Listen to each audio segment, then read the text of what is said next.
আর এগুলোরও তখন দাম থাকবে না। কিন্তু এই দুইটা যদি থাকে, এখানে দাম আছে না নেই? আরো জোরে বলেন। যেহেতু আল্লাহ 500 ফরজ বিধান দিয়েছেন, এই 500 ফরজ বিধানের ভেতরে অল মিজান একটা। মিজান মানে কি বললাম? মানদণ্ড, ন্যায় বিচার, ন্যায় পরায়ণতা, এগুলোর প্রতীককে বলা হয় মিজান। এই বাংলাদেশে যতদিন পর্যন্ত ন্যায় বিচার কায়েম না করতে পারবেন, ততদিন মানুষের অধিকার আপনি ফিরিয়ে দিতে পারবেন না। এই 54 বছরে এটাই আমরা প্রমাণ পেয়েছি। বহু মানুষ বহু কিছু বলেছে, কিন্তু কোরআনের বিচার ব্যবস্থা নেই। এই কারণে আমরা সব জায়গায় দেখলাম ন্যায় বিচারের পরিবর্তে অবিচার বেশি হচ্ছে। আর আমি নিজে যেহেতু ভিকটিম, আমি তো বলবোই। আলহামদুলিল্লাহি রাব্বিল আলামিন, والصلاة والسلام على رسوله الأمين وعلى آله وصحبه وتبعه أجمعين ليلا ونهارا في الطرفين. فقد قال الله تعالى في كلامه المجيد وبرهانه التوحيد. জবান খুলে পড়েন আউযু বিল্লাহি মিনাশ শাইতানির রাজিম। বিসমিল্লাহির রহমানির রহিম।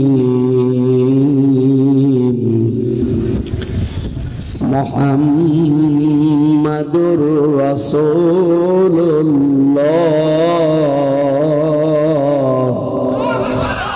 والذين معه أشداء على الكفار رحماء بينهم تراهم ركعا سجدا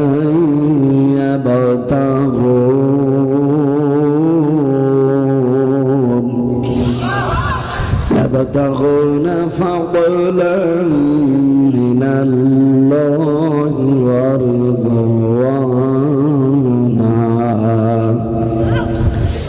صدقت يا ربنا.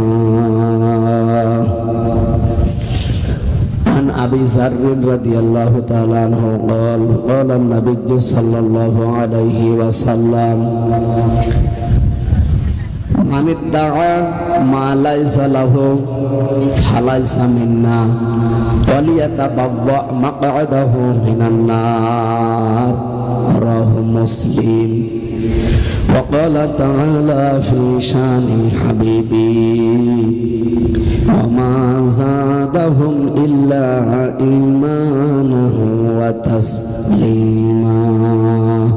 اللهم صل على محمد.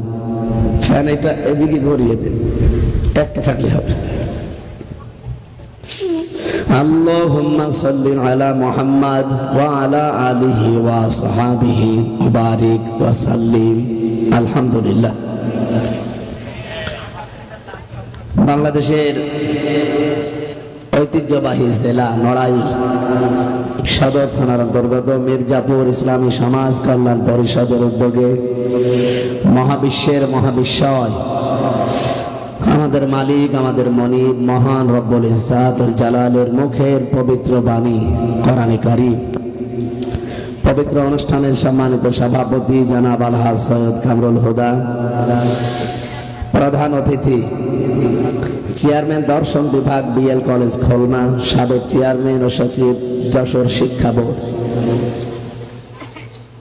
সর্বজন শ্রদ্ধাভাজন ব্যক্তিত্ব জনাব প্রফেসর মোহাম্মদ আব্দুর রহিম দামাত বারকাতুহুমুল আলিয়া আমিন। এতক্ষণ যিনি কথা বললেন মাওলানা হোসাইন মাহফুজ চুয়াডাঙ্গা। বিশেষ অতিথি অনেক মানুষের নাম দিয়েছেন আপনারা। এমনিতেই আমি ঘন্টা খানিকের বেশি কথা বলি না, জেল থেকে বের হওয়ার পরে আমার অবস্থা ভালো না, এখানে খুব তাড়াতাড়ি করবো। এত মানুষের নাম বলে যদি দোয়া করতে চায় আমার মনে হয় আরো 20 মিনিট যাবে। একবারে দোয়া করে দিলাম ওরফানা লাকা যিকরাক, নাকি স্যারের জন্য দোয়া করছে। উনি যশোর মুক্তিযোদ্ধা ডিগ্রি কলেজের প্রফেসর জাহাঙ্গীর হোসেন, দামাত বারকাতুহুমুল আলিয়া। মঞ্চে বসা আছেন অত্র এলাকার সর্বজন শ্রদ্ধাভাজন ব্যক্তিবর্গ, সামনে বসা মুসলমান ভাইরা, পর্দার আড়ালের সম্মানিতা মা এবং বোনেরা, প্রশাসনের ভাইরা, প্রান্তীয় নড়াইলবাসী, প্রশংসা সব আল্লাহর জন্য। আলহামদুলিল্লাহি আলা কুল্লি হাল, সর্ব অবস্থায় প্রশংসা আল্লাহর জন্য। যদিও আজকে একটু অসুস্থ, তারপরও আল্লাহ যে আমাকে এখানে নিয়ে এসেছেন এই জন্য প্রশংসা। জবান খুলে বলেন আলহামদুলিল্লাহ। পৃথিবীতে আল্লাহ লক্ষ লক্ষ নবী আর রাসূল পাঠিয়েছিলেন। আল্লাহ রাব্বুল আলামিন বলেন লাকাদ আরসালনা রুসুলানা বিল বায়্যিনাত ওয়া আনজালনা মা'আহুমুল কিতাবা ওয়াল মিজান লিয়াকুমান নাসু বিল কিসত ইলা আখিরিল আয়াত। সূরা হাদীদের 25 নম্বর আয়াতে আল্লাহ বলেন অবশ্যই এক বছর না দিয়ে আল্লাহ বহু বছর দিয়েছেন। রুসুলানা, অবশ্যই আমি আল্লাহ নিজে রাসূল পাঠিয়েছিলাম। রাসূল পাঠিয়েছিলেন কে? আল্লাহ নিজে। অবশ্যই আমি আল্লাহ অনেক নবী এবং রাসূল পাঠিয়েছিলাম পৃথিবীতে। তাদের কাছে আমি দুইটা জিনিস দিয়েছি। পৃথিবীতে যত নবী আর রাসূল এসেছে প্রত্যেকে কম বেশি দুইটা জিনিস পেয়েছে। এক নম্বরে তাদের সাথে আল্লাহ কিতাব দিয়েছিলেন, সহিফা দিয়েছিলেন। দুই নম্বরে ওয়াল মিজান, প্রত্যেকটি নবীকে আল্লাহ মানদণ্ড দিয়েছিলেন। কি? এই যে মিজান শব্দের শাব্দিক অর্থ কিন্তু মানদণ্ড। আমি বিশ্বের অন্যান্য দেশে গিয়ে এই শব্দের অর্থটা আমাদের দেশে আর ভারতে যেটা বলা হয় এটা আমি পাইনি। কয়েকদিন আগে মালয়েশিয়া ইন্টারন্যাশনাল ইসলামিক ইউনিভার্সিটি, সৌদি আরব সহ কয়েকটা রাষ্ট্রে বড় বড় বিশ্ববিদ্যালয়ের সেমিনারে কিছু নতুন নতুন কথা প্রফেসর যারা, ডক্টর যারা, তারা বলছিলেন। আমি এই শব্দটা যত জায়গায় যতবার শুনেছি, কেউ মিজান মানে আমাদের দেশের মতো দাড়ি পাল্লা বলল না। আমরা মনে করি মিজান মানে, কথা বললেন না? আপনি কানাকে জিজ্ঞাসা করেন, কানাও বলবে মিজান মানে দাড়ি পাল্লা। একটা কানা নাই বলতে পারে, সে দেখে না দাড়ি পাল্লা যে কেমন সে দেখেছে, আন্দাজে বলে। আমরা অন্তত চোখলা আছি, আমাদের তো হিসাব নিকাশ করা দরকার যে মিজানটা কি। কিয়ামতের ময়দানে আমরা সবাই এখানে জানি রব্বুল আলামিন মাওয়াজিনা বিল কিসতি, দাড়ি পাল্লা নিয়ে আনবে, মিজানের পাল্লা নিয়ে আনবে কিয়ামতের ময়দানে ন্যায় বিচার করার জন্য। এটা শুনেছেন কোনদিন? আমরা সবাই এটা প্রায় কম বেশি জানি। মরণের পরে আবহমান কাল পড়ে থাকা লাগবে কবরে। আমি ওয়ারাইহিম বারযাখুন ইলা ইয়াউমি ইউবাসুন, বারযাখ মানে কবর। পড়ে থাকবেন এখানে, একদিন আপনাকে আল্লাহ তুলবে সিংহায় ফুৎকার দেওয়ার মাধ্যমে কিয়ামতের ময়দানে। কি হবে? ওই দিন ওঠার পরে আপনার বিচার আচার হবে। হিসাব নিকাশ শেষ করার পরে ওয়াইম মিনকুম ইল্লা ওয়ারিদুহা কানা আলা রাব্বিকা হাতমাম মাকদিয়া। সূরা মরিয়মের ভেতরে 70-71 নম্বর আয়াতে আছে। আপনারা পুলসিরাত সম্পর্কে কোনো আয়াত কোরআনে পেয়েছেন? এখানে অনেক আলেম পর্যন্ত আমার মনে হয় জানি না যে পুলসিরাত এরকম কোন আয়াত কোরআনে আছে কি। এই যে সূরা মারিয়ামের যে দুইটা আয়াত পড়লাম, এটা পুলসিরাতের আয়াত। আল্লাহ বলেন কিয়ামতের দিন আমি পার করাবো। এই যে বিশাল ব্রিজ, সাঁকো, সেতু যাই বলে, কিন্তু পদ্মা সেতুর মতো এত বড় লম্বা হবে না, 6 কিলোমিটার লম্বা হবে। 30,000 বছরের রাস্তা, কিন্তু এত চওড়া থাকবে না, চুলের মতো চিকন হবে, হীরার মতো ধার হবে।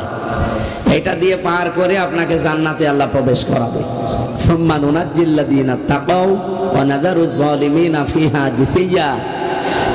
যারা তাকওয়াবান আল্লাহ বলেন আমি তাদেরকে বাঁচিয়ে দেব, আর যারা অপরাধী গুনাহগার তারা কেটে এখানে পড়ে যাবে। সিরাত পার হওয়ার পরে আমরা জানি আল্লাহ রাব্বুল আলামিন সর্বশেষ আরেকটা কাজ করে আপনাকে সর্বশেষ তার বানানো বাগান জান্নাতে প্রবেশ করাবে, তার নামে দাড়িপাল্লা, মিজান। যদিও মিজান শব্দের শাব্দিক অর্থ দাড়িপাল্লা এটা হয় না, মিজান মানে মানদণ্ড অথবা ন্যায় বিচারের প্রতীক। আপনি হাইকোর্টে যান, যে দেখেন একটা দাড়িপাল্লা টাঙানো আছে, এটা মনে হয় জামাত ইসলামের দাড়িপাল্লা। এখানে দাড়িপাল্লাটা টাঙিয়ে রেখেছে সরকার কেন? বোঝাতে চায় এই দেশের 18 কোটি মানুষকে যে বাংলাদেশে কোন জায়গায় যদি ন্যায় বিচার না পাও, অন্তত হাইকোর্টে আসলে ন্যায় বিচার পাবা। এই জন্য দাড়িপাল্লার পাল্লাগুলো দেখেন দুইটা একেবারে সমান্তরাল, দুইটা একেবারে সমান সমান। একটা ঝুঁকি আছে, জবাব দিলেন না? দুইটা সমান্তরাল কেন? সত্যি এটা মানুষকে বোঝাতে চাই যে এখানে আসলে আর অন্তত উল্টাপাল্টা হবে না, এখানে একেবারে সমান সমান, বাদী বিবাদী প্রত্যেকেই ন্যায় বিচার পাবে। যদিও 54 বছরে আমরা এটা এখনো পাইনি। আপনি কি বুঝে ফেলেছেন? আমান হাকামা বিহি আদালা, বিশ্বনবী বলেন কোরআন দিয়ে যারা বিচার করে তারাই শুধু ন্যায় বিচার করতে পারে। কোরআনের বাইরে যত বিচার আছে ওটা ন্যায় বিচার জীবনও হবে না, সব হবে অবিচার।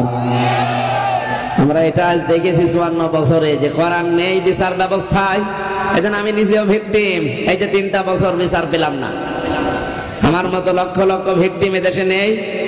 হ্যাঁ বলেন, যদি কোরআন থাকতো বিচার ব্যবস্থায় আমার 3 বছর জেলে থাকা লাগতো? 3 দিনও থাকা লাগতো না, কারণ ওই অপরাধে আমি অপরাধী না, আমি নিজে জানিও না। এমনকি যারা আমারে নিয়ে গেছে তারা নিজেরাও আমারে রিমান্ডে বলছিল আপনি কিছু জানেন না, এটাও আমরা জানি। আমি কিছু জানি না এটাও আপনারা জানেন, তারপরেও আটক করে রাখলেন। আচ্ছা, কিছু করার নেই, উপরওয়ালার নির্দেশ। এই চলছিল দেশে ন্যায় বিচার। যেহেতু উপরওয়ালার নির্দেশে সব চলতো, তাহলে ন্যায় বিচার কায়েম হওয়া সম্ভব না। যে যেখানে বসেছিল প্রত্যেকটা জায়গায় সে দুর্নীতির আঁকড়া বানিয়েছিল, বিশেষ করে 1628 জন। এদেশ চালিয়েছে 1628 জন মানুষ। আপনি একটা লোক ভালো দেখান যে এর ভেতরে এই লোকটা ভালো ছিল। অনেকে বলে না অমকে কিন্তু ভালোই ছিল। কিসের ভালো ছিল? অন্যায়টা দেখার পরও সাপোর্ট দিয়ে চলতো, ভালো থাকে কি করে? এখানে আমার আজকে আসর থেকে মাগরিব পর্যন্ত একটা আলোচনা ছিল যশোরে, ওটাও সারসা বাগাসরা। ওখানে আমি একটা আয়াতের তথ্য বলেছিলাম, আপনাদের পরিচিত আয়াত, কিন্তু এর ভেতরে যে কথাগুলো আছে হয়তো অনেকে জানেন না। ফাইন্না মাআল উসরি ইসরা, ইন্না মাআল উসরি ইসরা। এই আয়াত কোনোদিন শোনেননি? এখানে আসবেন না ভাই, কি এখানে কে অনেকে এখানে বসে থাকেন। এখানে উসরুন মানে কষ্ট, দুঃখ। এর আগে আমার আল্লাহ দিয়েছেন আলিফ লাম, এর আগে দিয়েছেন মা, এর আগে দিয়েছেন ইন্না, এর আগে দিয়েছেন ফা। এত কথা বলা লাগবে কেন? উনি তো শুধু উসরুন শব্দটা বলার পরে ইসরা বললে আমরা বুঝে ফেলতাম। আল্লাহ এতগুলো শব্দ ফা দিয়ে, ইন্না দিয়ে, মা দিয়ে, আলিফ লাম দিয়ে। যারা আরবি গ্রামার বোঝে, আলিফ লাম 4 প্রকার। এখানে যেটা আছে এটা মারেফা, নির্দিষ্ট করার জন্য আল্লাহ ব্যবহার করলেন। আল্লাহ জানাতে চান পৃথিবীতে কেউ যদি একটা কষ্ট সহ্য করে, ইসরা, এটার আগে আর আলিফ লাম নেই, এটা না কেরা, এটা অনির্দিষ্ট। এটার বাংলা অর্থ দাঁড়াবে দুনিয়াতে কেউ যদি একটা কষ্ট সহ্য করে 3টা কারণে। কয়টা? হ্যাঁ, আপনারা শুনতেছেন? একটা কষ্ট যদি কেউ সহ্য করে, কিন্তু 3টা কারণ হওয়া লাগবে। তাহলে মাস্ট বি তার জন্য আমার আল্লাহ দুনিয়া আখেরাত মিলে 70টা সুখ ব্যবস্থা করে রাখবে। এ পর্যন্ত বুঝেছেন? কারা হাত তোলেন তো? আন্দাজে কিন্তু আমি জিজ্ঞাসা করবো, আন্দাজে হাত তুলবেন। আর স্যার তাই হাত তুলছেন না, আপনি বসেননি আমি জানি, পরে একটু পর। নারাইলবাসী, এবার আমি ব্যাখ্যায় যাচ্ছি। আমরা একটা কষ্টের পেছনে কারণ বললাম কয়টা? আরো জোরে বলেন। আর সুখ শান্তি বলেছি কয়টা? বলেন বলেন।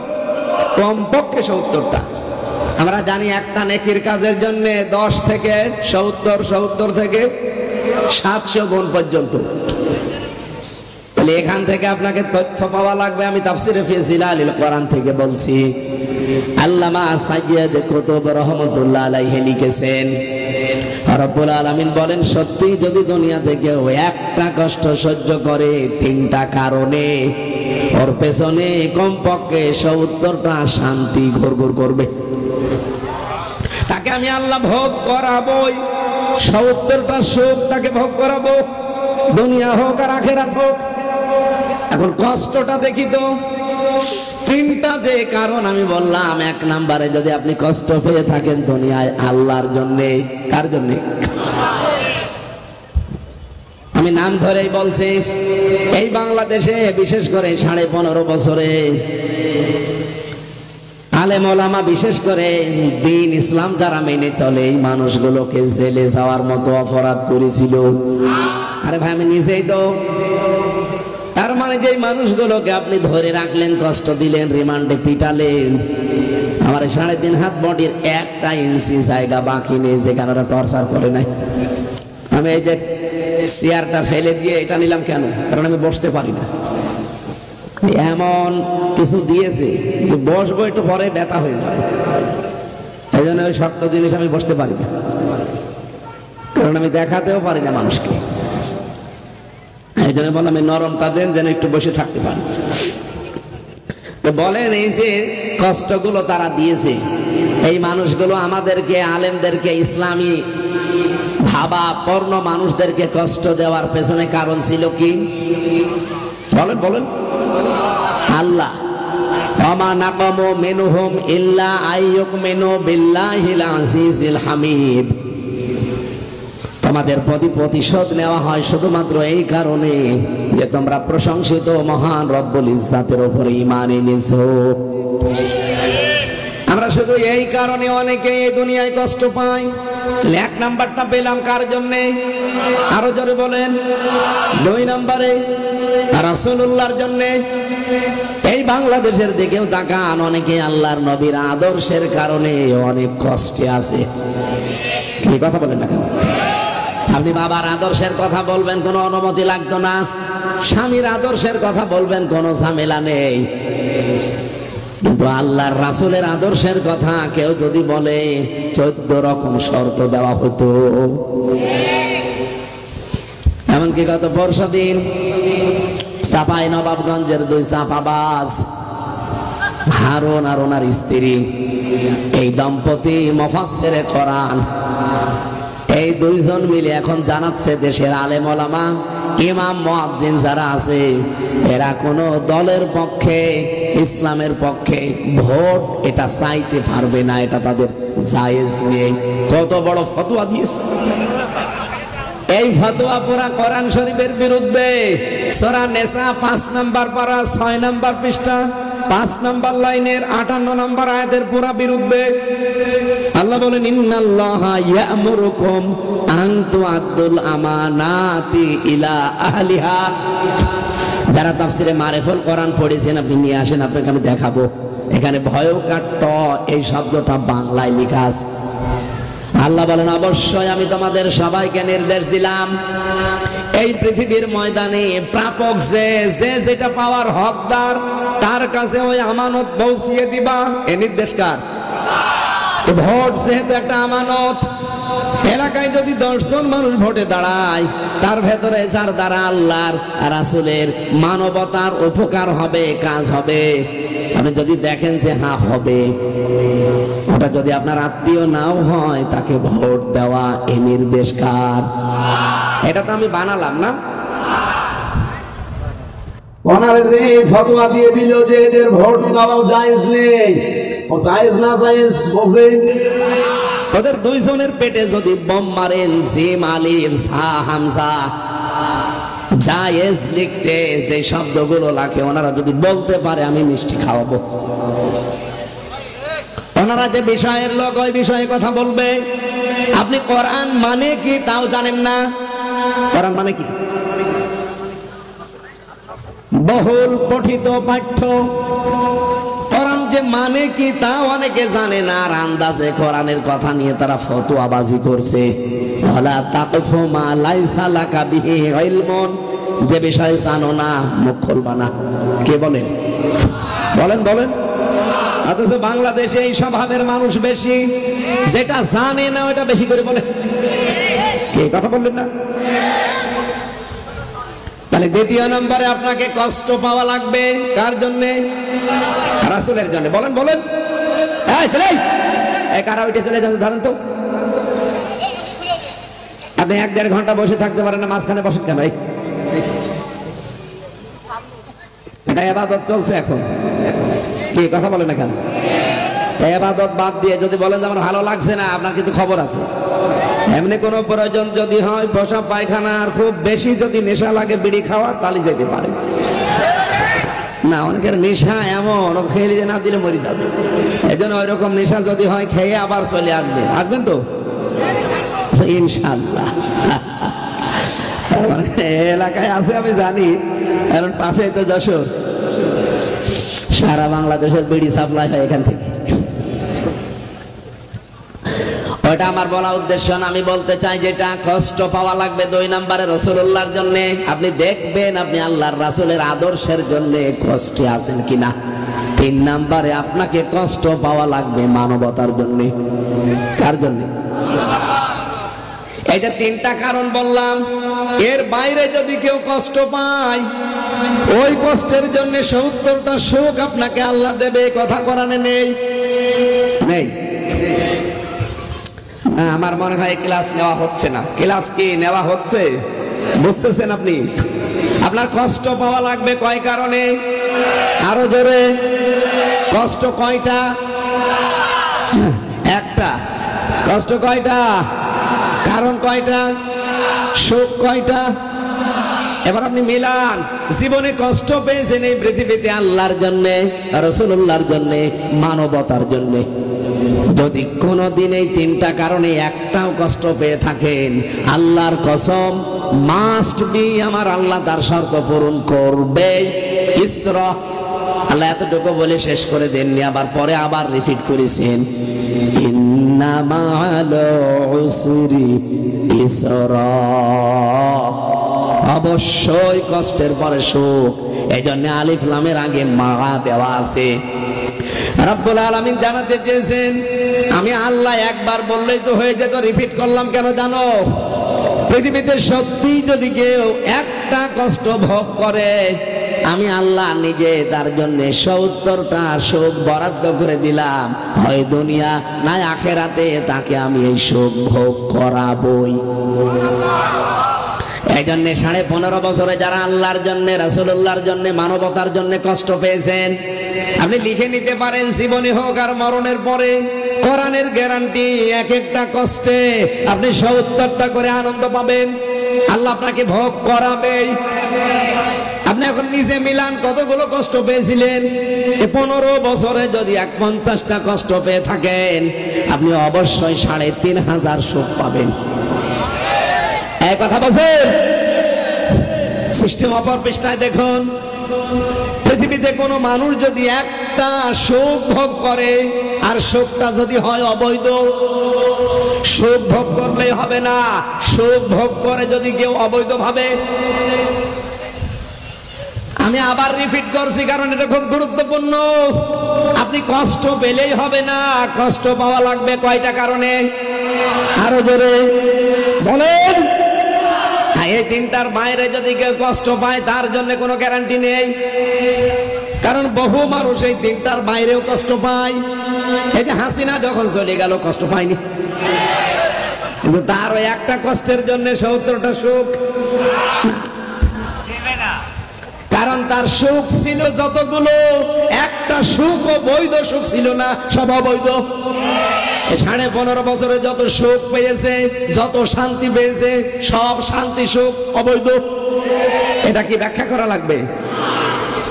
আর এই সুখকে টিকিয়ে রাখার জন্য যারা সাপোর্ট দিয়েছে, বিভিন্ন কায়দায় যারা লাইনে সাপোর্ট দিয়েছে, যে না পা হাসি, আপাকেও সুখ ভোগ করিয়েছে, অবৈধ সুখ, নিজেও সুখ ভোগ করার জন্য গলা আগিয়ে দিয়েছে, নেন আমারে দেন। আপনি তো জানেন যে ভোট হয় না, আপনি এমপি হতে গেলেন কেন? জেলার একদম ছিল না, এক কথা বললেন না কেন? আপনি ক্রিকেট খেলতেন, ভালো ছিল, মাঝখান থেকে কেন গেলেন জানা শোনার পরে যে আমারেও দেন? আপা ডাক দিলে চলে গেলেন মানে? এই জন্যই তো এক একটা অবৈধ সুখ ভোগ করার কারণে দুনিয়া আখেরাতে আপনাকে 70টা অশান্তি আল্লাহ ভোগ করাবে। এখন ভোগ করেন, এখন স্ট্যাটাস দেয় যে আমি আগেই ভালো ছিলাম। আগে ভালো ছিলেন এটা আমরাও জানি, আপনি গেলেন কেন? শুধু উনি না, সারা বাংলাদেশে যারা গেছে।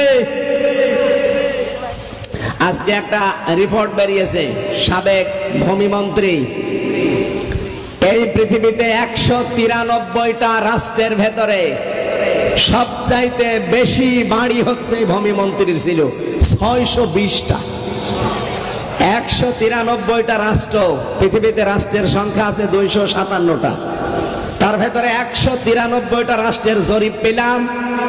193টা রাষ্ট্রের ভেতরে কারো এত বাড়ি ছিল না। আমাদের এই সাবেক ভূমিমন্ত্রী চট্টগ্রামে বাড়ি, সাইফুজ্জামান জাবেদ না কি নাম জানো না, আমি এতটুকু দেখছিলাম, জাভেদ শেষে আছে। এই লোকটার 620টা বাড়ি। কিন্তু আল্লাহর ইশারা দেখেন এই আয়াত থেকে, অবৈধ ভাবে যারা সুখ পেয়েছে দুনিয়ায়, একটা 70টা কষ্ট আল্লাহ তাকে দুনিয়ায় ভোগ করাবে। এই জন্য 620টা বাড়ি থাকার পরও এখন একটা বাড়িতেও থাকতে পারে না। কয়েকদিন আগে আমি ছিলাম মালয়েশিয়া, সিঙ্গাপুর, ওই দেশে ওরা সাহেব পাড়া বানিয়েছে, কানাডায় বানিয়েছে বেগম পাড়া, কিন্তু সব তালা লাগানো, থাকতে পারে না। যে হোটেলে উঠি দেখি হোটেলের নিচে দুইজন বসে আছে। কি গো হুজুর, আমরা আগেই পালিয়েছি। আগে পালাবেন কেন? আপনার না 620টা বাড়ি, আমার একটা বাড়ি, তাই আমি থাকার সময় পাচ্ছি না, মাঝে মাঝে যে থাকা লাগে। আপনার এই কয় বছরের জীবন যে 620টা বাড়ি বানিয়ে ফেলেছেন আপনি? যত অবৈধ সুখ আপনি ভোগ করেছেন, আল্লাহর কসম আল্লাহ তার কথা ঠিক রাখবেই। আপনাকে 70টা করে দুঃখ ভোগ করাবে দুনিয়ায়, তারপরে আপনি চিন্তা ভাবনা করবেন।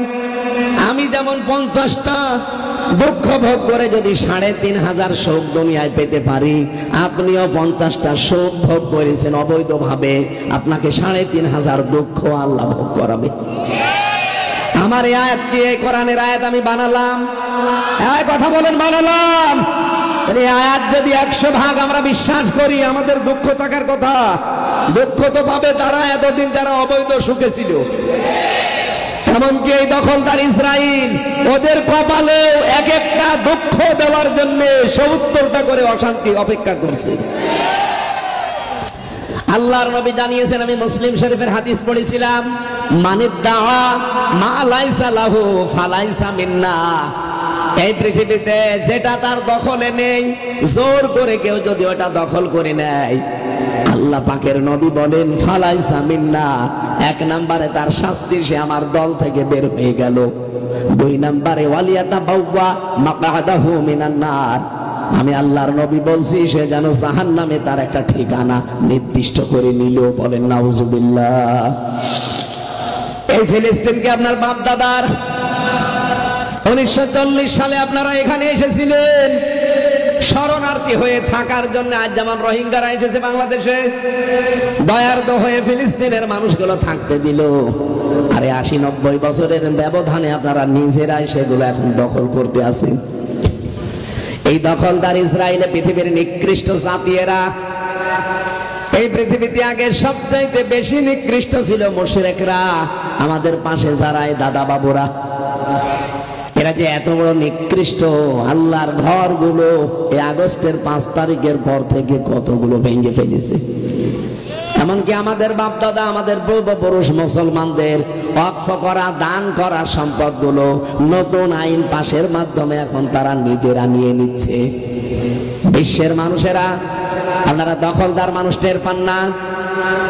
এই মুশরিকরা এবং ইহুদিরা পৃথিবীতে এখন সবচাইতে বড় দখলদার। হাদিসের দ্বিতীয় ভাষা, তারা জাহান্নামে যাবে, মাস্ট বি, ওরা জাহান্নামে যাবে, কেউ ওদের বাধা দিয়ে ঠেকাতে পারবে না, কারণ ওরা দখলদার, দখলবাজ। এমনকি আগস্টের 5 তারিখের পরে আমরা বাংলাদেশে অনেককে দখলদারিত্ব দেখতে পেয়েছি। এর আগে তো যারা করতো তারা তো জায়েজ মনে করে করতো। কি কথা বলছেন না? আগস্টের 5 তারিখের আগেও দখলদারি ছিল না, সাদাবাজি ছিল না। যারা করেছে ওইগুলো তারা মনে করতো আমাদের জন্য এগুলো হালাল। তারা বলতো যে আমরা করবো না, করবে কে? বাবা শাহজালাল, সব হালাল। কিন্তু আগস্টের 5 তারিখের পরেও তো দেখলাম অনেকে অনেক কিছু অন্তত দখলদারিত্বে নিয়ে নিয়েছে। কেউ ঘাট দখল, কেউ মাঠ দখল, কেউ বাজার দখল, কেউ বালির মহল দখল। এক কথা বলছেন এখানে না, জ্ঞান লড়াইলে এসব নেই। এদের কাছেও বাবা শাহজালাল সব হালাল।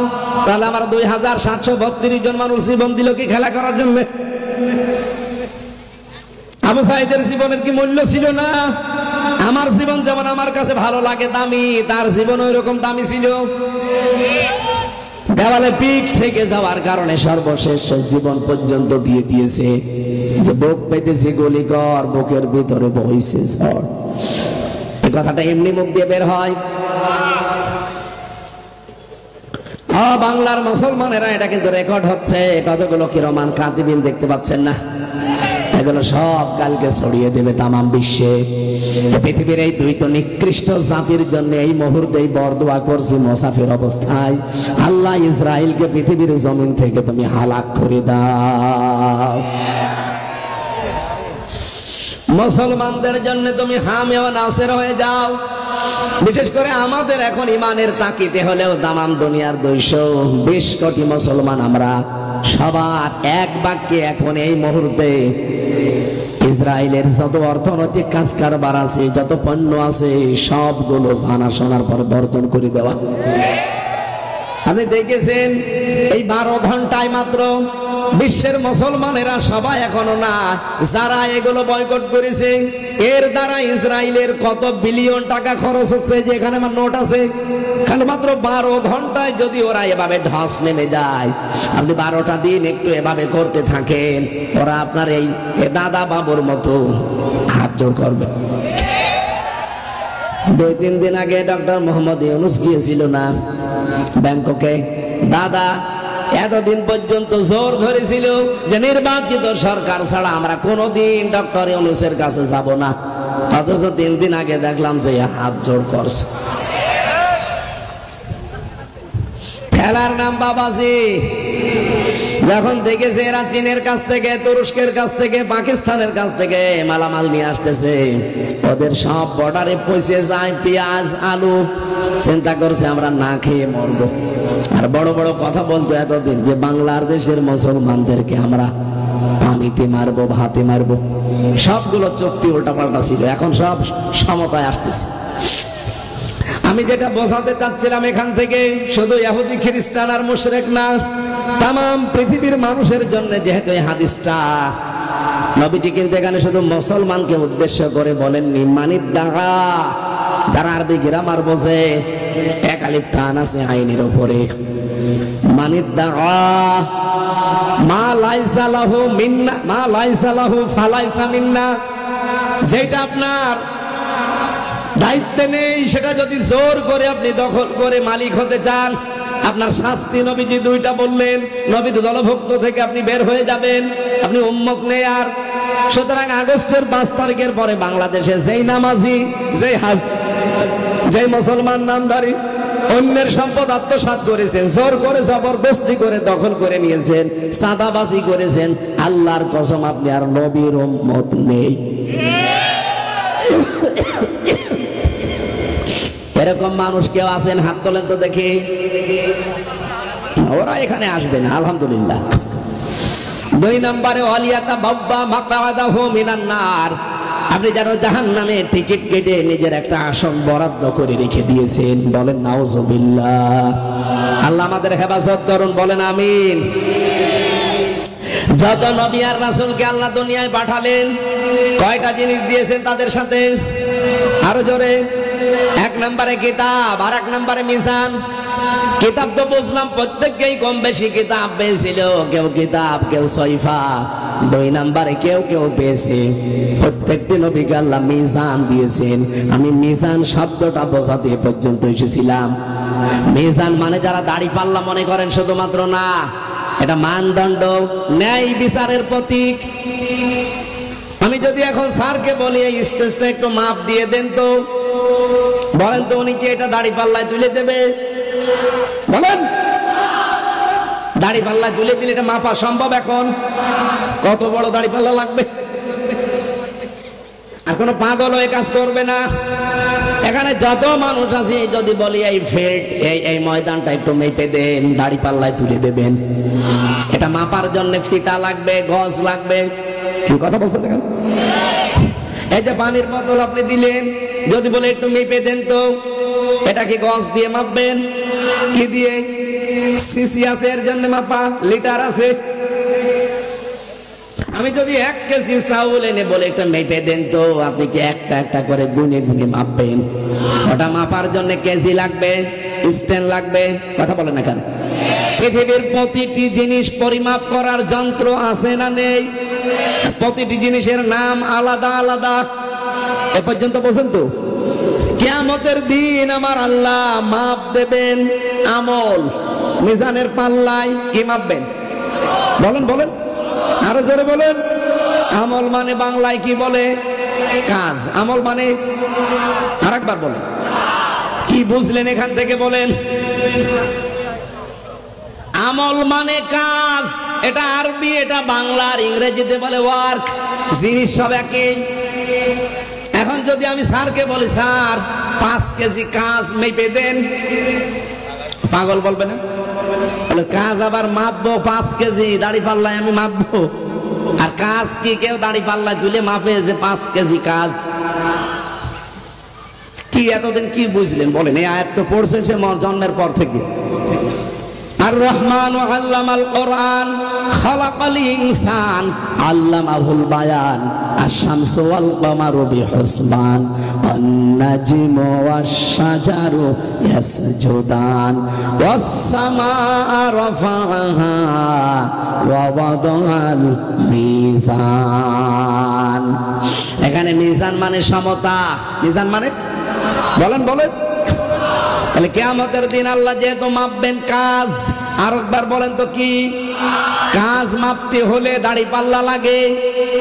বলেন, কাজ মাপতে হলে ফিতা লাগে, সিসি লাগে, স্ট্যান্ড লাগে, কি লাগে? কাজ পৃথিবীতে মানুষ মাপে গুরুত্বের ভিত্তিতে। এখানে শিক্ষিত মানুষেরা আছে, দুনিয়াতে কাজ মাপতে হয় গুরুত্বের ভিত্তিতে। এই যে এখানে যেটা দেখতে পান, এটা যদি আপনাকে আমি মাপ দিতে বলি গুরুত্বের ভিত্তিতে, এটা আপনি মাপতে পারবেন? এই স্টেজের গুরুত্বপূর্ণ জিনিস হচ্ছে খুঁটি আর সামিয়ানা। হ্যাঁ, জবাব দিলেন না? এই দুইটা যদি না থাকে কেউ স্টেজ বলবে? খুঁটি লাগবে আর সামিয়ানা লাগবে। কিন্তু আরো গুরুত্বহীন অনেক জিনিস আছে। এই যে চেয়ারটা, এই টেবিলটা, এই খাতাটা, এই যে পানির বোতল, মাইক, টিস্যু বক্স, মোবাইল, ঘড়ি, এগুলো যদি নাও থাকে মানুষ এটা স্টেজ বলবে না। কি বুঝলেন এখান থেকে? গুরুত্বপূর্ণ জিনিস আর গুরুত্বহীন জিনিস আপনাকে আলাদা করার জন্য আল্লাহ ফরজ বিধান দিয়েছেন। পৃথিবীর যত ফরজ বিধান আছে দেখবেন প্রত্যেকটা ফরজ বিধানের আবার কিছু ফরজ আছে। নামাজ ফরজ না? নামাজের ভেতরে কিছু ফরজ আছে না? কয়টা? 13টা। কয়টা? কি বোঝেন এখান থেকে? 13টা ফরজের 12টা ফরজ আপনি আদায় করলেন, একটা করেননি, আপনার নামাজের কয়টা সওয়াব হবে? একটা হবে না, 0 0। এখন যদি বলেন না আমি 12টা আদায় করলাম, অন্তত 5টা সওয়াব দেন, দেবে? কারণ আপনি খুঁটি নেই, সামিয়ানা টাঙাবেন কোথায়? পৃথিবীর যত ফরজ আছে, কয়টা ফরজ আছে? 13টা। বলছে 500। 13টা বললো কে? নামাজ পড়ো না? ও, নামাজের ফরজ বলেছে, ঠিক আছে। এমনি আল্লাহর ফরজ কয়টা? এটা একেবারে আসে না কেন? হালকা দেন, ভেতরে ঘেমে গেলে আবার সমস্যা। ঠিক আছে, 500 ফরজ, ওগুলো আমরা এখন হয়তো একটা একটা করে বললে অনেক সময় চলে যাবে, আমি তাড়াতাড়ি করছি। প্রতিটি ফরজের ভেতরে আরো ফরজ আছে না নেই? যাকাত কি? যাকাতের ফরজ নেই? কয়টা? 8টা। যেখানে সেখানে যাকাত দিলেই হবে না, 8 জায়গায় দেওয়া লাগবে। হজ ফরজ, এই হজের আবার ফরজ আছে না? হ্যাঁ, কথা বলেন না? কয়টা? 3টা। বলেন বলেন, আপনি কোন ইবাদত বলবেন বলেন? ঈমান নাকি ফরজ? ঈমানের ফরজ কয়টা? 10টা। এই এলাকায় কি মাদ্রাসা নেই নাকি? এই মাদ্রাসা আছে কিছু, হয়তো আপনারা মনে আছে একেবারে এরকম ছাত্র হলে হবে? আমার কথা বোঝার মতো তো যোগ্যতা থাকা লাগবে। এক ছেলে এসে কাঁদতেছে বাবার কাছে, হ্যাঁ কি হয়েছে? বলছে রেজাল্ট দিয়েছে। রেজাল্ট দিয়েছে তো কি কাদার কি হইলো? তুই পাস করিস না ফেল করিস? কথা বলে না, কান্নাকাটি করছে, 1 চড় দিয়েছে। বলছে আব্বা ফেল করলে তো কথা ছিল, আগে ছিলাম 5-এ, নামিয়ে দিয়েছে 3। কিরকম ছাত্র টের পাচ্ছেন না? অন্তত যদি ফেলও করতাম তা তো ওই ক্লাসে থাকতে পারতাম। এমন রেজাল্ট আমার, স্যাররা রাগ করে আমার 5 থেকে 3 নামিয়েছে। এখন 5 উঠতে আমার আরো 2-3 বছর লাগবে। আপনারা এইরকম ছাত্র হলে তো এই আলোচনা বোঝার মতো হবে না। আমি কি কাহিনী শুরু করব? না, গতানুগতিক কাহিনী বলে কোনো লাভ নেই। এখান থেকে কিছু নিয়ে যাওয়া লাগবে। আমরা তো মাছের কাহিনী, সাপের কাহিনী শুনতে অভ্যস্ত। কানে হাত দিলেও কাহিনী আমার মুখস্থ আছে। এমন টান দেব আপনি এখন কাঁদতে কাঁদতে লুঙ্গি খুলে ফেলবেন। কান্নাকাটি করে আমি কি করব? বাড়ি যাবেন, ভুলে যাবেন না। এমন কিছু নিয়ে যাওয়া লাগবে যেমন আমাদের জীবনই পাল্টিয়ে যায়। তাহলে এতদিন পর্যন্ত যে ধারণায় ছিলেন, আপনাকে আমি বিশ্বাস করতে বলছি তা না, একটু আপনি চিন্তা ভাবনা করেন যে মিজান মানে দাড়ি পাল্লা। আপনি কিসের? কিয়ামতের দিন আল্লাহ মাপবে আমল। আমল মানে কাজ, ওয়ার্ক। কাজ তো দাড়ি পাল্লা দিয়ে মাপে না, কাজ মাপে গুরুত্বের ভিত্তিতে। এখানে গুরুত্বপূর্ণ এই 2টা যদি না থাকে, এখানে যত সুন্দর মানুষ থাক, কেউ বলবে না যে স্টেজে বসে আছে। বলেন বলেন, আর এগুলোরও তখন দাম থাকবে না। কিন্তু এই 2টা যদি থাকে, এখানে দাম আছে না নেই? আরো জোরে বলেন। যেহেতু আল্লাহ 500 ফরজ বিধান দিয়েছেন, এই 500 ফরজ বিধানের ভেতরে অল মিজান একটা। মিজান মানে কি বললাম? মানদণ্ড, ন্যায় বিচার, ন্যায় পরায়ণতা, এগুলোর প্রতীককে বলা হয় মিজান। এই বাংলাদেশে যতদিন পর্যন্ত ন্যায় বিচার কায়েম না করতে পারবেন, ততদিন মানুষের অধিকার আপনি ফিরিয়ে দিতে পারবেন না। এই 54 বছরে এটাই আমরা প্রমাণ পেয়েছি। বহু মানুষ বহু কিছু বলেছে, কিন্তু কোরআনের বিচার ব্যবস্থা নেই। এই কারণে আমরা সব জায়গায় দেখলাম ন্যায় বিচারের পরিবর্তে অবিচার বেশি হচ্ছে। আর আমি নিজে যেহেতু ভিকটিম, আমি তো বলবোই। এই যে এটা 19 দিন জেল খেটেছে, ওর নিজের অপরাধের কারণে না। তাফসীর মাহফিলে, ওয়াজ মাহফিলে আলেমদেরকে নিয়ে আসতো, এটাই তার অপরাধ। তাহলে ওনার কষ্টটা হয়েছে হয় আল্লাহর জন্য, হয় রাসূলুল্লাহর জন্য। ওনার এই 19 দিনের যত কষ্ট, এক একটা কষ্টের কারণে কমপক্ষে 70টা করে আনন্দ আল্লাহ ওনাকে দুনিয়া আখিরাতে দান করবে। আর ওনাকে এই কষ্টে যারা ফেলেছে, এক এক দিনের কষ্টের কারণে তারা অবশ্যই 70টা করে কষ্ট ভোগ করবে। এটা আমরা বিশ্বাস করি কিনা বলেন তো? তাহলে 500 ফরজ বিধানের ভেতরে একটা বিধানের নাম জানলাম কি? ন্যায় বিচার। বলেন বলেন। এই ন্যায় বিচার কায়েমের কথা কোরআনে আল্লাহ 1 বার 2 বার না, কতবার দিয়েছে যে ন্যায় বিচার কায়েম করো, ন্যায় বিচার কায়েম করো,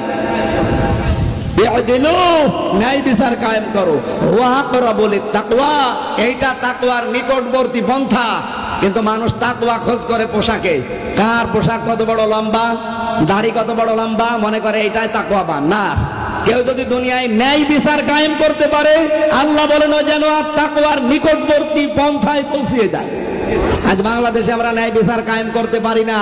এখানে বড় বড় জুব্বাওয়ালা মানুষও দেখি ঘুষ খায়। হ্যাঁ কথা বলুন।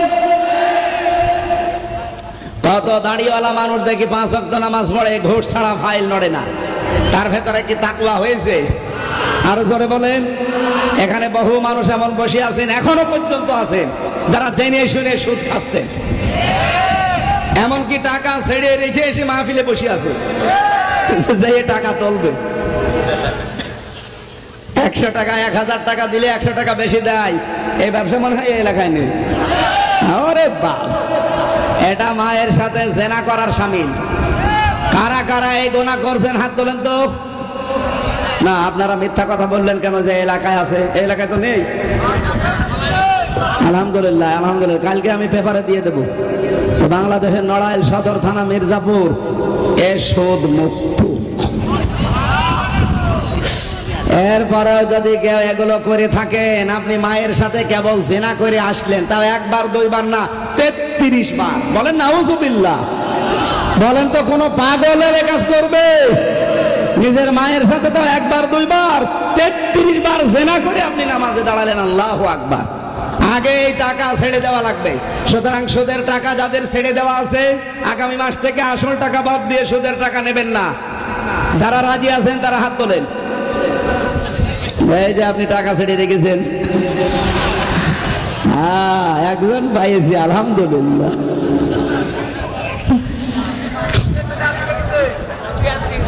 আমার ভাইরা, প্রতিটি নবীকে আল্লাহ কিতাব আর মিজান দেওয়ার পেছনে আল্লাহ বলেন কারণ কি জানো? লিয়াকুমান নাসু বিল কিসতি, যেন তারা দুনিয়ায় মানুষের ভেতরে ন্যায় বিচার কায়েম করতে পারে। ও বাংলার মুসলমানেরা, এটা রাজনীতি মনে করেন, দুনিয়ার কাজ মনে করেন, ধর্ম ব্যবসা বলে অনেকে, অথচ এইটা কায়েম করা নামাজ রোজার মতোই ফরজ।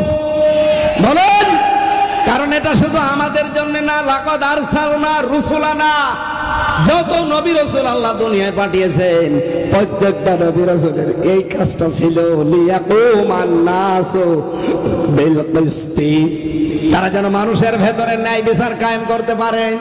আজ ন্যায় বিচারই আমরা দেখতে পাই না, কারণ কোরআন নেই আমাদের কাছে, শুধু আছে জমা খাওয়ার টেবিলে রেখে দেওয়া। কোরআন যেখানে থাকার দরকার ছিল সেখানে আছে। বলেন বলেন, আগামী থেকে যদি কোরআন ওই জায়গায় পাঠানো লাগে, পাঠাতে আপনারা রাজি নেই? কারা কোরআনকে সংসদে পাঠাতে রাজি আছেন দেখি? লিল্লাহি তাকবীর। দেখেন তো হাত তোলেনি কে?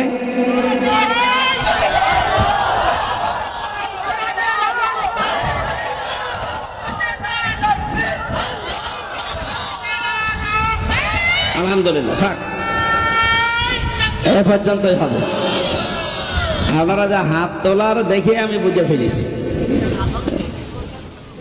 যতটুকুই তুললেন এই কথাটা যেন ঠিক থাকে। 10 জন ভোটে দাঁড়িয়েছে, আমি ভোট দিতে নিষেধ করছি না। এই 10 জনের ভেতরে যার দ্বারা আল্লাহর কাজ হবে, রাসূলুল্লাহর কাজ হবে, মানবতার কাজ হবে, ও যদি আত্মীয় নাও হয়, এই রায়, এই সিদ্ধান্ত, এই ভোট তাকে দেওয়া লাগবে। এটা কিন্তু খেলাছোড়া জিনিস না, এই ভোট অনেক দামি জিনিস। এটার দ্বারা যারা তৈরি হবে, ওই মানুষগুলো যদি ভালো হয় শান্তিতে থাকতে পারবে, ওরা যদি খারাপ হয় আবার এই 15 বছরের মতো যাবে। এই কথা বলেন না কেন? এটা দুনিয়ার কাজ হয়, কে বলেছে আপনাকে? এটা আখিরাতের কাজ। আমরা যে তেলাওয়াত করলাম কোরআনে কারীম থেকে, এই আয়াত আকারে আমরা তাফসীর আকারে কথা বলতে চাই, নাকি ঘটনা বলবো? তাফসীর আকারে কথা শুনতে চান না? হ্যাঁ, এবার জবান খুলে আমার তেলাওয়াতকৃত আয়াত পড়েন। এখান থেকে আমরা নির্ধারিত যে শব্দগুলো বের করব, তাফসীর করব। এই উঠে চলে যাচ্ছে মানে আমার এই ওয়াজে বসিয়ে বাড়ি চলে যাচ্ছে, তাহলে আমি আগে চলে যাই। হ্যাঁ, ওনারা ধরেন তো, কি ওনারা কি বিড়ি খাবে? ধরেন ধরেন ধরেন। হ্যাঁ, বসে পড়িস, বসেন। ও বসবে না মানে? আপনি 1-1.5 ঘন্টা বসে থাকতে পারেন না, আপনার বিয়ে দিলে আপনার বউ টেকবে? এই যে স্যার ঘটক, বহু বিয়ে মানুষকে দিয়েছে, কিন্তু বিয়ে টেকে না। আমার মনে মনে মাঝে মাঝে হয় যে স্যারের আর একটা বিয়ে দিই, শেষ বয়সে এসে যদি একটা বিয়ে খেতে পারি। আমরা তেলাওয়াত করেছি সূরা ফাতাহ। কোন সূরা? বলেন বলেন। 29 নম্বর আয়াতের প্রথম অংশ। আমার এই ছোট মাথার ভেতরে আয়াত সম্পর্কে যত কথা আছে, পুরা আয়াত না, তাও 4 ভাগের 1 ভাগ। তাহলে পুরা আয়াতে কি আছে? আর এরকম 6666টি আয়াতে আল্লাহ কত কথা দিতে পারে, আপনি এবার চিন্তা ভাবনা করেন। ফাতা মানে যেহেতু বিজয়, আর বিজয় আমাদের সামনে অপেক্ষা করছে নবীর ওই ভবিষ্যৎবাণী অনুযায়ী। ফিলিস্তিনে আক্রমণ, বিশেষ করে আল আকসা মসজিদে আক্রমণ হওয়ার পরে মুসলমানরা সব ঘুরে দাঁড়াবে, সেই অবস্থা অলরেডি আজকে মাগরিবের পর থেকে অনেক কিছু আমরা শুনতে পেয়েছি, সামনে দেখতেও পাবো ইনশাআল্লাহ। নবীর 10টা ভবিষ্যৎবাণী আমি পড়েছি, এখানে সব নোট করা আছে। যেহেতু শুরু হয়ে গেছে, আশা করছি এই 10টা ভবিষ্যৎবাণী 100 ভাগ আল্লাহ পূরণ করবে, কারণ নবীর কোনো কিছু আল্লাহ অপূর্ণ রাখেননি। এই কথা বলেন। আমি যে আয়াত পড়েছি এর 1 আয়াত আগে মাত্র একটা আয়াত আছে, লাকাদ সাদাকাল্লাহু রাসূলাহুর রুয়া বিল হক। অবশ্যই আল্লাহ তার রাসূলের স্বপ্নকে সত্যে রূপান্তরিত করেছিলেন। লা তাদখুলুন্নাল মাসজিদাল হারামা ইনশাআল্লাহু আমিনিন। অবশ্যই তাকে আল্লাহ প্রবেশ করিয়েছে মসজিদে হারামে নিরাপত্তার সাথে, যেখানে প্রবেশ করা নিরাপত্তা না, ভয়ে ভয়ে যেতে পারতো না, সেই নবীকে আল্লাহ নিরাপত্তার সাথে লামে তাকিদ নুনে সাকিলা 2টা গ্যারান্টি দিয়েছেন। আবার সেই সময় এখন এসে গেছে, পৃথিবীতে যেখানে আমাদের বিচরণ নিষিদ্ধ ছিল, এই জায়গাগুলো আমার বিশ্বাস নবীর হাদিস অনুযায়ী এগুলো সব মুসলমানদের দখলে আল্লাহ এনে দেবেন। কেন বললাম? আল্লাহ পাক বলেন, মা ওয়াদ্দাকা রাব্বুকা ওয়া মা ক্বালা ওয়ালাল আখিরাতু খায়রুল লাকা মিনাল উলা। হে নবী, হে পৃথিবী, এটা নবীকে শুধু বলেন নাই, তাম পৃথিবীর মুসলমানদের জন্য কিয়ামত পর্যন্ত আয়াত। হে পৃথিবীর মুসলমানেরা, আমি আল্লাহ তোমাদেরকে ছেড়ে দেইনি, তোমাদেরকে ত্যাগও করিনি, এমনকি তোমাদের ওপর আমি আল্লাহ এখন আর অসন্তুষ্টও নেই। তোমাদের পূর্বের চাইতে পরে ভালো। এতদিন যেভাবেই গেছে, যেহেতু কষ্টের পরে কষ্ট সহ্য করেছো, এখন তোমাদেরকে সুখের পরে সুখ দিয়ে আমি আল্লাহ ধন্য করব। আল্লাহ যে ধন্য করবে তার প্রমাণের আয়াতের পরের শব্দ ওয়ালা সাউফা। লাম একটা, সাউফা একটা, লামের তাকিদ, আর সাউফা মানে অতি শীঘ্রই। আল্লাহ বলেন অবশ্যই অতি শীঘ্রই এমন কিছু তোমাদেরকে দেব, ছাতার দাও, যাতে তোমরা রাজি হয়ে, বলেন, যাতে তোমরা রাজি হয়ে যাবে। আর এক জায়গায় এই সূরার আগের সূরার শেষ আয়াত সূরা লাইলের ওয়ালা সাউফা ইয়ারদুন, অতি শীঘ্রই অবশ্যই তোমাদেরকে আমি আল্লাহ এমন কিছু দেব যাতে তোমরা রাজি না হয়ে পারবা না। তার মানে আমাদেরকে আল্লাহ পাক এখন খুশি করবে আমাদের ঈমানের আর কষ্টের কারণে। বলেন মারহাবা। আমরা যেন এটা জন্ম থেকে দেখতে পাই, কি দিয়ে খুশি করবেন? রব্বুল আলামিন বলেন, ওয়াল্লাযী আরসালা রাসূলাহু বিল হুদা ওয়া দীনিল হক লিইয়ুযহিরাহু আলাদ-দীনি কুল্লিহি ওয়া কাফা বিল্লাহি শাহীদা। তিনি সে আল্লাহ যিনি তার রাসূলকে দ্বীনে হক দিয়ে আর সত্য বিধান দিয়ে পাঠিয়েছেন। কয়টা জিনিস? বিল হুদা, পথ নির্দেশিকা দিয়েছেন, আর দ্বীনে হক দিয়েছেন। হে বাংলার মুসলমানেরা, রেকর্ড হচ্ছে, তামাম পৃথিবীর মুসলমানদেরকে উদ্দেশ্য করে বলছি, কোনো চিন্তা নেই, কোনো হতাশা নেই, কোনো আফসোস নেই। ফিলিস্তিনের লক্ষ লক্ষ মানুষ না, বাংলাদেশের হাজার হাজার মানুষ না, গুজরাটের হাজার হাজার মানুষ না, তামাম পৃথিবীতে মুসলমান এখন 210 কোটি। কত? এর ভেতরে সব যদি শহীদ হয়ে যায়, আল্লাহ রাব্বুল আলামিনের বিধান যদি সব শহীদ হওয়ার পরেও কায়েম হয়, লিইয়ুযহিরাহু আলাদ-দীনি কুল্লি। আল্লাহ পাক বলেন, হে রাসূল, আপনাকে আমি পাঠিয়েছি দ্বীনে হক, সত্য বিধান দিয়ে। যেহেতু সত্য বিধান আপনার কাছে আছে আর দ্বীনে হক আছে, দুনিয়াতে যত ধর্ম আছে সব ধর্ম বাতিল ধর্ম। আপনাকে আল্লাহ যেটা দিয়ে পাঠালেন এটাই শুধু সত্য ধর্ম। এই সত্য ধর্ম বলার পরে আল্লাহ লিইয়ুযহিরাহু দিয়েছেন। এজাহার মানে, এখানে অনেক শিক্ষিত মানুষ আছেন আপনারা, এজাহার মানে অনেকে মনে করে স্পষ্ট করা। ওই যে নুন সাকিনের মিম সাকিনের কায়দা পড়েছে, একলাব এজাহার একফা আর এদগাম। আমরা মনে করি ওই এজাহার মানে স্পষ্ট করা না, শুধু এজাহার মানে স্পষ্ট করা না, এজাহার মানে বিজয় করা। এজাহার মানে কি? রাসূলের দায়িত্ব ছিল পৃথিবীতে আল্লাহর পাঠানো এই দিনকে তিনি বিজয়ী করে দেখাবে। সেই সময় কিন্তু এখন এসে গেছে, সুযোগ আল্লাহ অন্তত কিছুটা কিছু তৈরি করে দিলেন। এখন যদি বাংলাদেশে দিন বিজয়ী না হয়, কিয়ামতের দিন আপনি ধরা খাবে। ওই ছোটখাটো সব বিভেদ ভুলে যান, এখন একটাই টার্গেট নেওয়া লাগবে, বাংলাদেশে যেভাবেই হোক আল্লাহর দিন আমরা বিজয় করব। বলেন। আর এর জন্য সাহায্যকারী হিসাবে যথেষ্ট, ওয়াকাফা বিল্লাহি শাহিদা, সাক্ষী হিসাবে, সাহায্যকারী হিসাবে যথেষ্ট কে? আমরা এই বিশ্বাসে যারা বিশ্বাসী তারা আশায় বুক বেঁধে আছি, সামনে কেউ যেন ডিভাইডেড করবেন না। বাংলাদেশে দিন কায়েম হবে আমরা দেখতে পাচ্ছি, অনেকেই স্বপ্ন অলরেডি দেখে ফেলেছে। এই কথা বলেন না কেন? রাসূলের স্বপ্নকে আল্লাহ বলার আগে কি দিয়েছেন?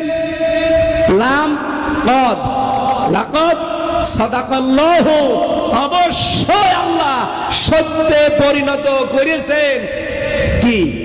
রাসূলাহুর রুইয়া বিল হক, রাসূলের স্বপ্নকে যথাযথভাবে। রাসূল এখন আছে? বলেন বলেন। রাসূলের নায়েব নেই? এই যে এটা মুফতি, চার বিষয়ে টাইটেল পাস, চার বিষয়ে যদি টাইটেল পাস করে তো মাওলানা। রাসূলের ওয়ারিস, এরকম বহু রাসূলের উত্তরাধিকারী ওয়ারিস আলেমরা অলরেডি স্বপ্ন দেখেছে বাংলাদেশে কালেমার পতাকা পথ করে উড়ছে। তার ভেতরে শহীদ আল্লামা দেলাওয়ার হোসাইন সাইদি রহমতুল্লাহ আলাইহি, উনি স্বপ্ন দেখেছিলেন না? উনি ভবিষ্যৎবাণী বলেছিলেন এই দেশে জালেমদের ইঁদুরের গর্ত পর্যন্ত পাবে না, তাই পাচ্ছে না। গতকালকে আলেমদের যে লিস্ট করেছিল, 116 জন আলেমের নাম দিয়ে লিস্ট করেছিল, সে কট খেয়েছে। কি নাম? এখনো যারা আলেমদের বিরুদ্ধে লেগে আছেন, অপমানজনক শাস্তি হবে আপনার। এমন অপমান করবে আল্লাহ। এই যে ঐশীর বাবা যখন আল্লামা জনায়েদ বাবুনগরী রহমতুল্লাহ আলাইহি ওনার দাড়ি চেপে ধরে পিটাচ্ছিল, উনি নিজে বলেছে রিমান্ডে, আমি যেখানে ছিলাম জেলখানায়, উনি আমার পাশের রুমে ছিলেন, ওই জায়গায় কারারক্ষীদেরকে বলেছিলেন, ওনারা আমারে শোনাচ্ছিল যে এই লোকটার নাম হচ্ছে মাহফুজুর রহমান, এই ডিবির এই অফিসার, এই আলেমের দাড়ি ধরে পিটিয়েছিল। উনি বলেছিল রাসূলুল্লাহর দাড়ির সাথে বিয়াদবি করিস না, আল্লাহ তোকে দুনিয়া আখিরাতে শাস্তি দেবে। আল্লাহ ঠিক দিয়েছে। ওর নিজের মেয়ের হাতে ওদের দুইজনকে আল্লাহ জবাই করিয়েছে। ওর মেয়ে এখনো জেল খাটতেছে। আমি 4 নম্বরে ছিলাম, ওই মহিলা ছিল 3 নম্বরে। পৃথিবীর ইতিহাস পাল্টিয়ে দিয়েছে আলেমদের গায়ে হাত দিয়ে। বাংলাদেশে যারা আলেমদের এখন উল্টা পাল্টা ফতোয়া দেন যে আলেমরা ধর্ম ব্যবসায়ী, যে স্বামী স্ত্রী দুইজন মিলে এগুলো করছেন, রেডি থাকেন, সামনে আপনার আল্লাহর শাস্তি আসতেছে। আলেমদের নাম ধরে বিষদগার করে এই কিশোরগঞ্জের আরেকজন আছে, ফজু পাগলা। কি নাম? ফজু। আমার মনে হয় এর খুব তাড়াতাড়ি পাবনায় পাঠানো দরকার। কথা বললেন না? আমি কয়েকদিন আগে পাবনায় গিয়েছিলাম, পাগল দেখি, পাগল দেখতে যে দেখি পাগল বেশি নেই। হুজুর এখানে প্রায় 700 750 পাগল থাকে, কিন্তু এখন মাত্র 150 আছে। যে এরা সব ভালো হয়ে গেছে, পাঠিয়ে দিয়েছে। আবার যদি কেউ পাগলামি করে পাঠাবে। আমার মনে হয় ফজরে পাঠানো দরকার। আরো বাংলাদেশে যদি কোনো ফজর ভাইরা ভাই থাকে, তাদেরকে আর বাইরে রাখা ঠিক হচ্ছে না, তাড়াতাড়ি পাঠানো দরকার পাবনা, হেমায়েতপুরে। আবার মাথা যখন ঠিক হবে তখন বলবেন যা।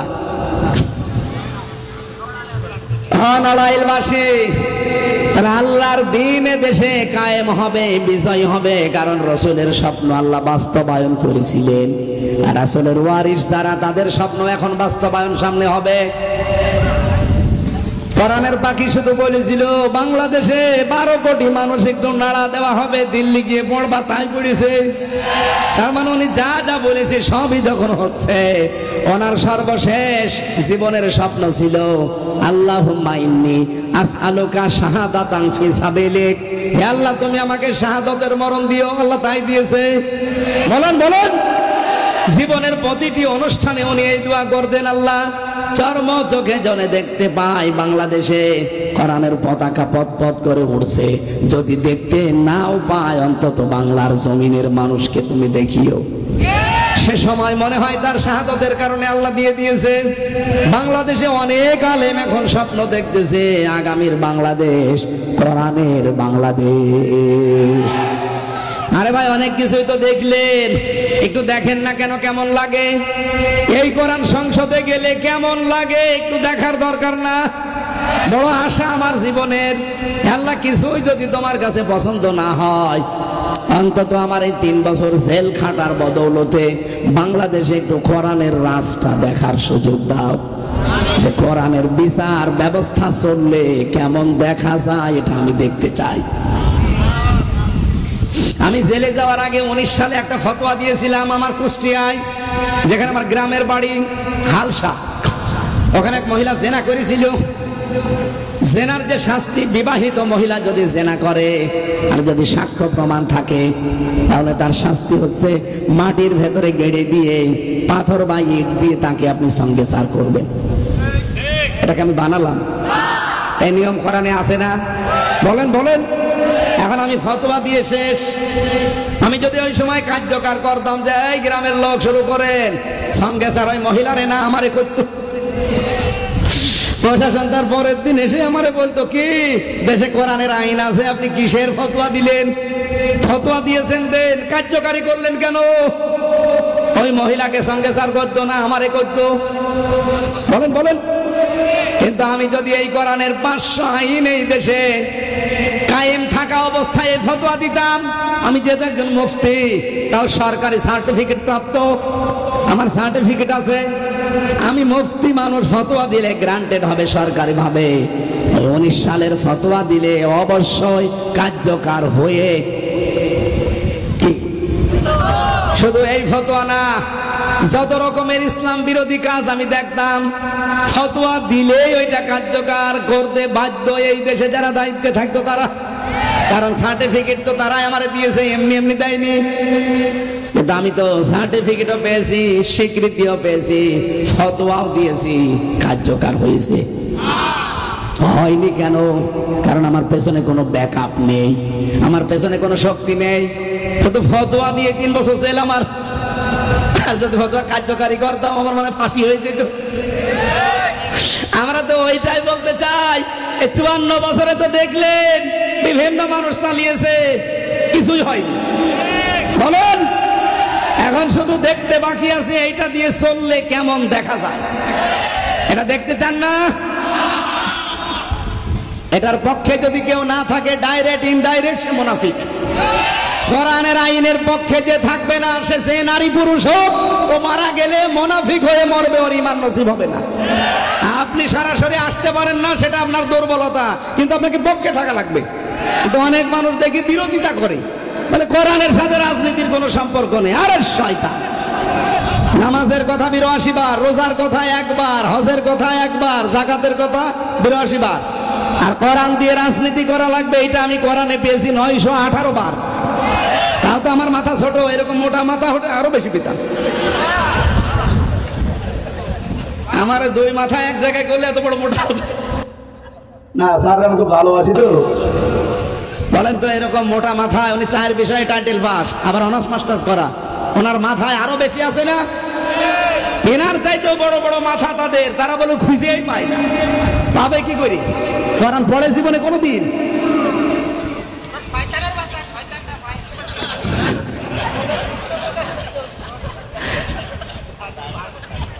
আমার ভাইরা, এবার আল্লাহ রাব্বুল আলামিন আমার নবীজির কিছু পরিচয় দিলেন। বিশ্ব নবীকে আল্লাহ ডাক দিলেন মুহাম্মাদুর রাসূলুল্লাহ।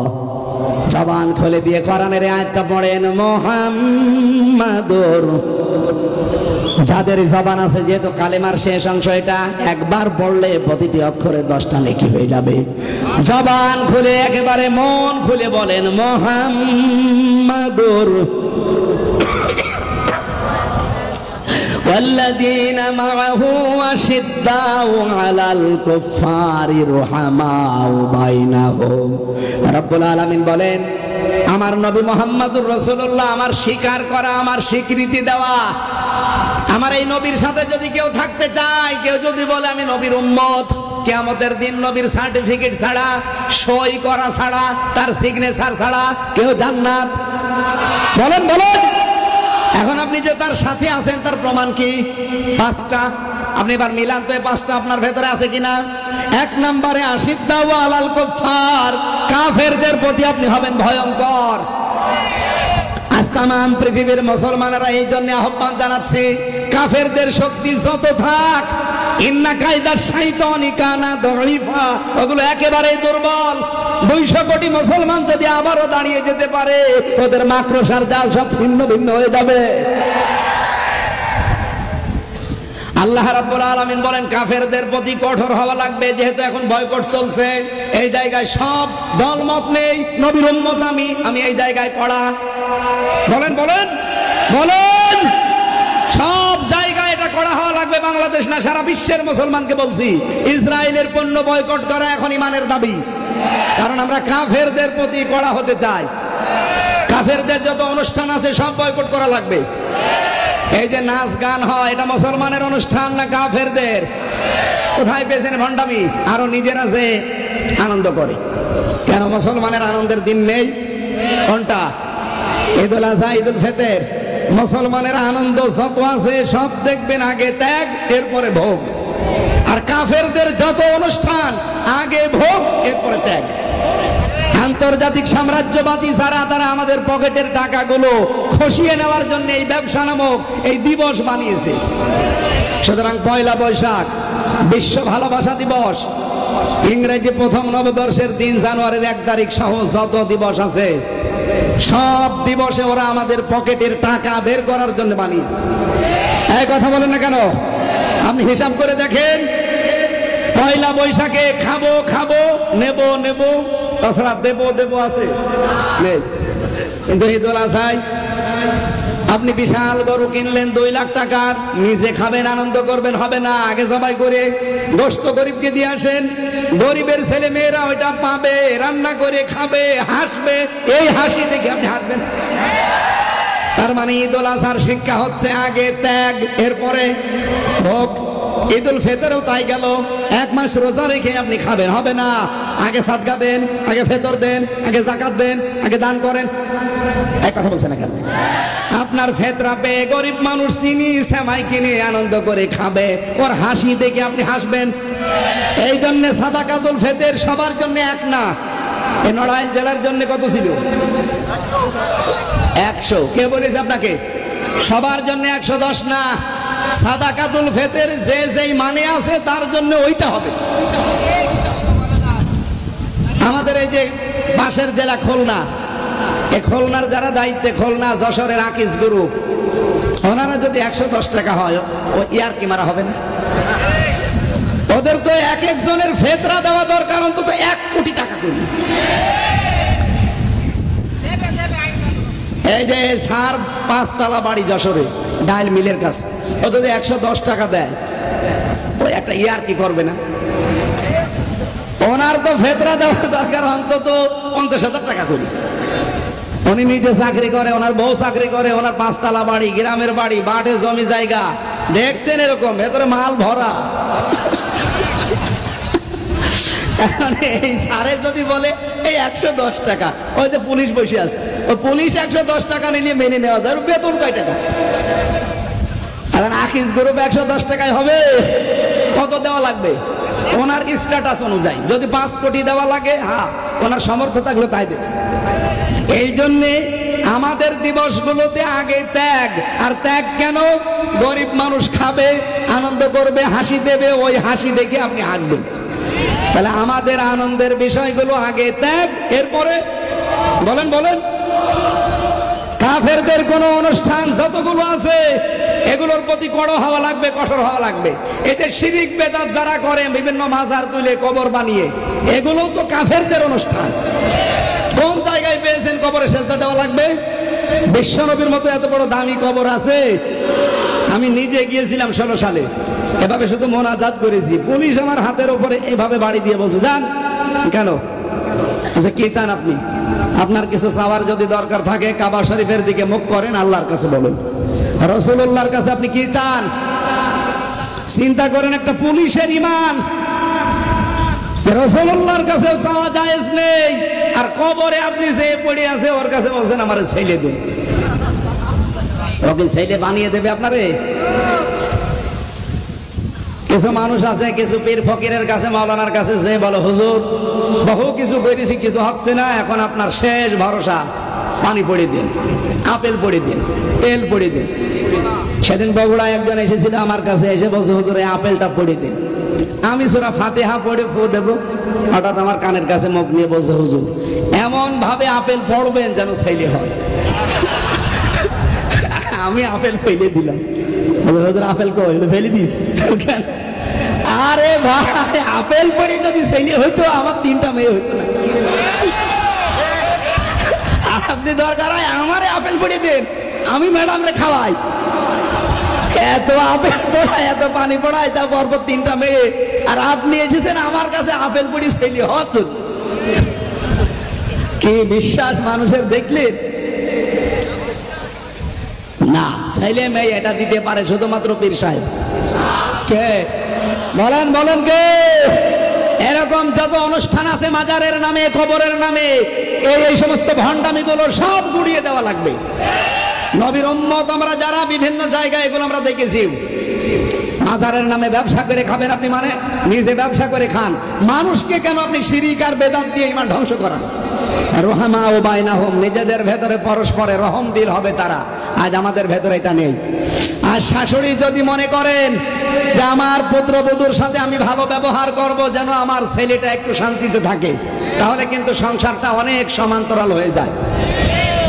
আরে আপনি মা এত বছর ওর পেছনে শ্রম দিয়ে, 25 বছর 26 বছর ওর পেছনে শ্রম দিয়ে বিয়ে করালেন, এখন বাকি জীবনে ওকে যদি শান্তি পেতে হয়, বর কাছে শান্তি পাওয়া লাগবে না? এই মায়ের কারণে অনেক পরিবারে বউ শান্তিতে নেই, আর বউ যখন বিগড়িয়ে যায় তখন এই ছেলে আর শান্তিতে থাকে না। আমি কি বেশি বললাম? এদেশে এরকম পরিবার নেই? অনেক বৌমা আছে নিজের মা বাবাকে যা মনে করে শ্বশুর শাশুড়িকে তা মনে করে না, বলে এগুলো এখনই ডিলিট হয়ে যাবে। অথচ আমার পেছনে আজ 25-26 বছর শ্রম দিয়ে পর্যন্ত নিয়ে এসেছে আমার মা বাবা, আর 3 কথার সাথে উনি এসে 5 দিনে বলছে ওগুলো ডিলিট করে দাও। এগুলো বউ না, এ নামাজ পড়তে পারে, রোজা রাখতে পারে, স্বামীর মনে এই যে দুঃখ দিল না, দুঃখ লাগে নাই? দুঃখ লাগে নাই মানে এরকম দুঃখ পাওয়া স্বামী এলাকায় নেই। কারা কারা দুঃখ পেয়েছেন হাত তোলেন তো? না না, হাত তুলেছে বিয়ে না করি। একটা স্বামী হাত তুলতে পারলাম না। আপনারা আর খাদিজাতুল কুবরার নাম শোনেননি? জীবনে কোনোদিন 1 ওয়াক্ত নামাজ পড়েননি, একবারও তিনি রোজাও রাখেননি, একটা দিনও তিনি পর্দাও থাকেননি, জীবনে 1টা টাকা তিনি যাকাত দেননি, হজ করেননি জীবনে 1টা দিন। অথচ আল্লাহ তাকে নিজে সালাম দিয়েছে, জান্নাতে ঘর বানিয়ে পাঠিয়েছে, সুসংবাদ দিয়েছে যে জানাও আমি তার জন্য জান্নাতে ঘর বানিয়ে রাখলাম। প্রশ্ন আসতে পারে জীবনে কিছুই করলো না অথচ আল্লাহ সালাম দিল, জান্নাতে ঘর বানানো মানে? হ্যাঁ, কারণ এই বিধানগুলো সব নাজিল হয়েছে তার ইন্তেকালের পরে। কথা বুঝতেছেন? এই জন্য উনি মানতে পারেননি। আর পুরা জীবনী পড়ে দেখলাম আল্লাহ কেন সালাম দিল, কেন জান্নাতে ঘর বানিয়ে তাকে সুসংবাদ দিল। একটা কারণ লিখেছে, জীবনে কোনো দিন আল্লাহর নবী মুহাম্মদুর রাসূলুল্লাহ তার স্বামী কোনোদিন তার স্বামীকে তিনি কষ্ট দেননি। সাংসারিক জীবনে 15 বছরে তাকে দুঃখ দেননি। সুবহানাল্লাহ বলতে পারেন না? এখানে আমরা যারা স্বামী আছি আল্লাহর দিকে তাকিয়ে হাত তুলতে পারবেন যে জীবনে আমি কোনোদিন বোর কাছে কোনোদিন দুঃখ পাইনি? কেউ পারছেন না, আরো পারিনি। এই জন্য আর একটা বিয়ে দেব, এবার একটু শান্তি পাই কিনা দেখি। না হচ্ছে না ভাই। সম্মানিতা মা মেয়েরা এসেছে, সম্মানিতা মা বোনেরা, অনেকে মনে করে আমি নামাজ পড়ি, রোজা রাখি, কালো বোরকা পরি, আমি জান্নাতে যাব না। যাবে কে? জান্নাত। জান্নাতে যাওয়ার জন্য যে 4টা শর্ত, তার ভেতরে স্বামী 3 নম্বরে। নবীজি বলেন, কোন স্ত্রী লোক যদি মারা যায়, স্বামী যদি তার লাশ দেখে বলে আমার বউ কিন্তু আমার মন মতো ছিল, আমি সব বিষয়ে তার উপরে খুশি, বিশ্বনবী বলেন ওই মহিলা জান্নাতি। আরে মেয়েরা, আপনাদের আমি বাঁচাতে চাই। আমি দেখতে পাচ্ছি আপনারা জাহান্নামে চলে যাচ্ছেন এই ছোট্ট একটা কারণে। আমি আশা করছি যেহেতু দুনিয়া থাকার জায়গা না, চলে যাওয়া লাগবে। এখানে যার যতটুকু হক আছে, জীবন যতদিন আছে পালন করে যান, যতটুকু পারেন হকটা আদায় করেন। আপনি এই স্বামীর হক আদায় করবেন এই কারণে যেন এইটা দিয়ে আপনার জান্নাত তৈরি হয়। আমি আমার স্ত্রীর হক আদায় করব এই কারণে যেন এইটা দিয়ে আমার জান্নাত তৈরি হয়। কথা বলেন না কেন?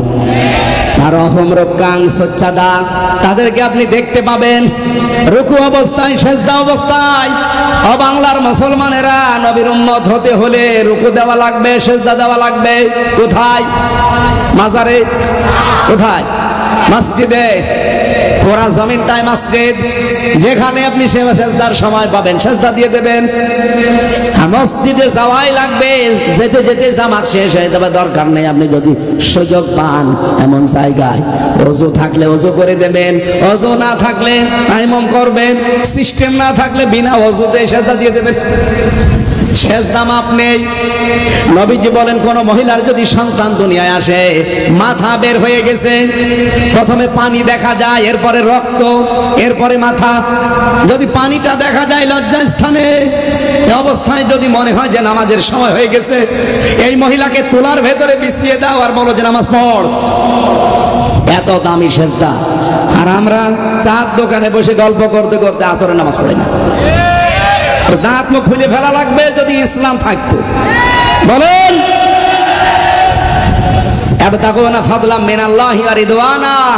5 নম্বরে তারা সব সময় আল্লাহ কোন কাজে রাজি আছে ওই কাজ অনুসন্ধান করে বেড়াবে। এই পৃথিবীতে আল্লাহ যত কাজের উপরে রাজি, সবচাইতে বেশি রাজি এবং খুশি আল্লাহর দিন, আল্লাহর জমিনে যারা কায়েম করে তাদের উপর। আল্লাহ আমাদেরকে আয়াতটা মেনে নবীর উম্মত হয়ে কবরে যাওয়ার তৌফিক দিন, আমিন।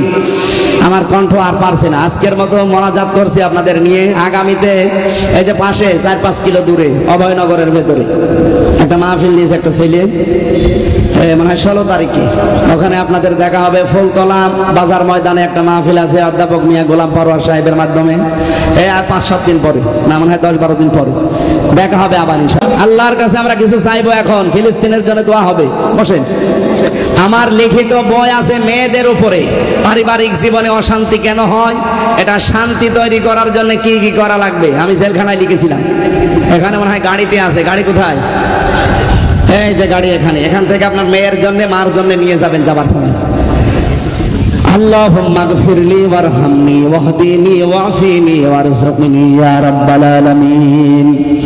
নড়াইল জেলার মির্জাপুর এলাকাবাসী কোরআনে কারীমের তাফসীর মাহফিলের আয়োজন করে আল্লাহ তাআলা যতগুলো কথা কোরআন থেকে শুনেছি মেনে চলার তৌফিক দাও।